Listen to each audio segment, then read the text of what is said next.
Hindu marriage, उसके essentials क्या होते हैं, वो कब वैलिड होती है, फिर एसेंशियल सेरेमनीज क्या होती है, कौन से सेक्शन में दी है, रजिस्ट्रेशन किस सेक्शन में कराते हैं, ना कराएं तो क्या होगा, और इंपॉर्टेंट डेफिनेशंस क्या है। अच्छा, इस टॉपिक से सेमेस्टर एग्जाम में क्या क्वेश्चंस आ सकते हैं, ये सारा कुछ पढ़ते हुए आज हम कवर करने वाले हैं section 2, 5, 6, 7 and 8 of the Hindu marriage act. So hello and welcome to the law cube. चलिए वीडियो को स्टार्ट करते हैं।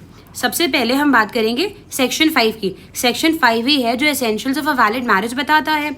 अब ये जो सेक्शन 5 है ना, इसकी मैंने बैराक लैंग्वेज को एज इट इज लिखने की कोशिश करी है because this is going to get you more marks. अच्छा चलो स्टार्ट करते हैं। सबसे पहला बात करते हैं मोनोगैमी की। मोनोगैमी मतलब neither party has a spouse living at the time of marriage. Spouse मतलब हस्बैंड या वाइफ। तो शादी के वक्त आपका पहले से कोई हस्बैंड या वाइफ नहीं होना चाहिए, या इसको अगर मैं और सिंपल वर्ड में समझाऊं तो दोनों ही पार्टीज या तो अनमैरिड हों या फिर अगर मैरिड है तो उनकी शादी वॉइड होनी चाहिए एज पर सेक्शन 11। अब इसका क्या मतलब है तो इसको भी मैंने डिटेल में कवर करा इसके जस्ट बाद वाले लेक्चर में। अच्छा, बट अगर चलो मान लो कि कोई इसको फॉलो ना करके एक वाइफ होने के बावजूद दूसरी शादी कर लेता है, तो फिर ये क्या है, ये बाइगैमी का एक ऑफेंस है। याद करो जो हम लोगों ने पहले लेक्चर में केस पढ़ा था, right, lily Thomas versus union of India, तो उसके केस यहाँ पे एज इट इज फिट हो जाते हैं। अच्छा, एक चीज़ और सुन लो, ये जो है ना कि अगर तुमने दूसरी शादी कर ली हस्बैंड वाइफ के होते हुए तो तुम्हें बाइगामी की सज़ा मिलेगी, ये बात कहाँ लिखी है, तो ये बात लिखी है इसी एक्ट के सेक्शन 17 में।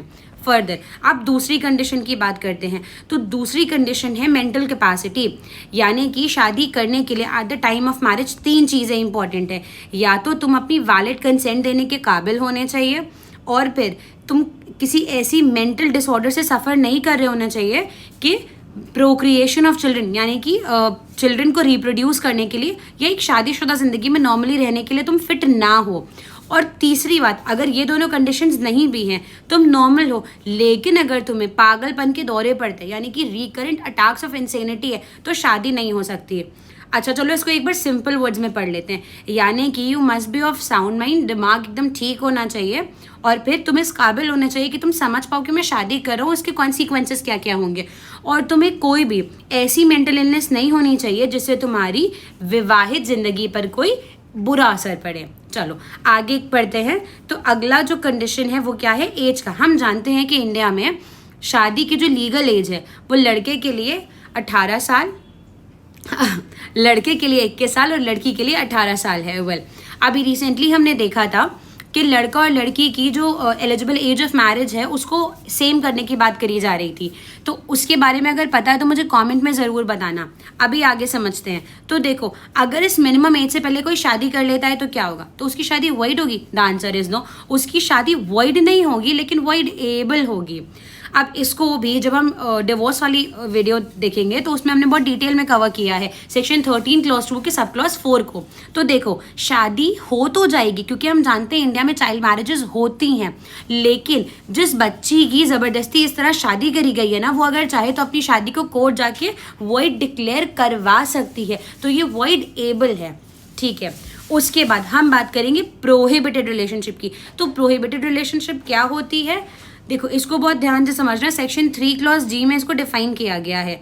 तो प्रोहिबिटेड रिलेशनशिप यानी कि तुम्हारे ब्रदर सिस्टर, तुम्हारे अंकल यानी कि बुआ, मौसी, चाचा, मामा और उनके जो बच्चे होते हैं यानी कि तुम्हारे फर्स्ट कजिन्स, तुम्हारे सेकंड कजिन्स, तुम्हारे और इन सब के बीच में तुम्हारी शादी नहीं हो सकती, ये प्रोहिबिटेड है। लेकिन अगर किसी कस्टम में ऐसा लिखा है, जैसे कि हमने सोर्सेज वाले लेक्चर में समझा था, अगर किसी कस्टम में ऐसा लिखा है कि तुम ये कर सकते हो तो फिर तुम कर सकते हो। जैसे हमने देखा था कि पंजाब में अलाउड है ऐसी शादियां, तो फिर ठीक है आप कर सकते हैं, बट जनरली हिंदू लॉ ये कहता है कि आप ऐसा नहीं कर सकते हैं।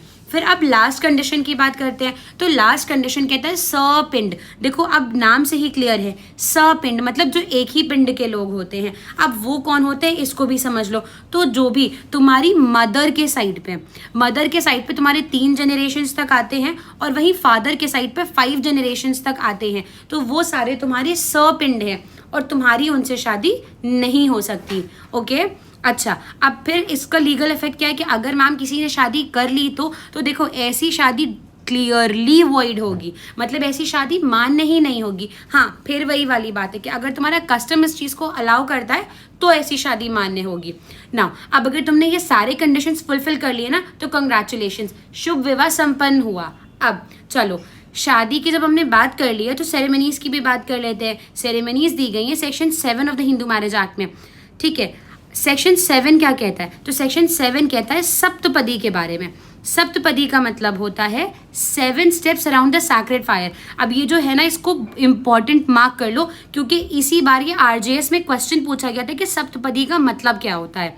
वेल, सप्तपदी फॉलो करना है और अपने रीति रिवाज के हिसाब से शादी करनी है। तो जैसे मूवीज में देखते हैं ना कि मंदिर में जाके गए और आपने शादी कर ली, ऐसी शादी को हम नहीं मानते हैं, क्योंकि उसमें जब तक सप्तपदी नहीं होगी और दोनों में से किसी भी एक पार्टी के जब तक आप रीति रिवाज को फॉलो नहीं करेंगे उस शादी को नहीं माना जाएगा।